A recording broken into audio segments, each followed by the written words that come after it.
Sir நாங்க அண்ணன் தம்பிகளுக்குள்ள பாக பிரிவினை பண்ணி அதிகாரப்பூர்வமா பண்ணாம வந்து 40 வருஷமா தனித்தனியா அனுபவிச்சுட்டு இருக்கிறோங்க. சரிங்க சார். இப்போ வந்துட்டு அதை வந்து அவங்க பாகவத்து பண்றதுக்கு அண்ணன் வீட்டார் வந்து ஒத்து வரமாட்டேங்கிறாங்க, பல தடங்களை பண்ணிக்கிட்டே இருக்கிறாங்க. பட்டாளம் எப்படி சார் நீங்க வாய்மொழியா பாகம் பிரிச்சுக்கிட்டீங்க? முன்னோர்கள் வந்து உங்களுக்கு வாய்மொழியா பாகம் பிரிச்சு கொடுத்தாங்க, அந்த அடிப்படையில் பட்டாளம் மாத்திக்கிட்டீங்களா உங்க பேர்ல? இல்லைங்க மாத்தலைங்க. கூட்டுப்பட்டாவா தான் இருக்குதுங்களா? கூட்டுப்பட்டாவா. சரிங்க சார். நீங்க சுமூகமா நியாயம் பேசாம அவங்க வராங்களான்னு பாருங்க. வந்தாங்கன்னா நீங்கள் சுமூகமாக அதை வந்து பாகப்பிரிவினை பிரிச்சுக்கலாம்.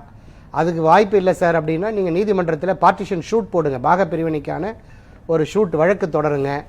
கோர்ட் ஒரு கமிஷன் அப்பாயின்ட் பண்ண, அட்வொகேட் கமிஷன், அவங்க இன்ஸ்பெக்ட் பண்ணி ப்ராப்பராக பவுண்டரி போட்டு என்ன சர்வே நம்பர் எவ்வளோ மெஷர்மெண்ட் அப்படிங்கிறத உங்களுக்கு மென்ஷன் பண்ணி கோர்ட் பார்ட்டிஷன் பண்ணி கொடுங்க சார். ஒரி பண்ணிக்க வேண்டாம். ஒன்று அண்ணன் தம்பி நீங்கள் ஒத்து வந்து பண்ணால் நேரடியாக போய் ரிஜிஸ்டர் ஆஃபீஸில் பண்ணிக்கலாம், இல்லைன்னா நீதிமன்றத்தில் ஒரு பார்ட்டிஷன் ஷூட்டை போட்டு பார்ட்டிஷன் பண்ணிக்கலாம். இதான் வழி சார். அதுக்கு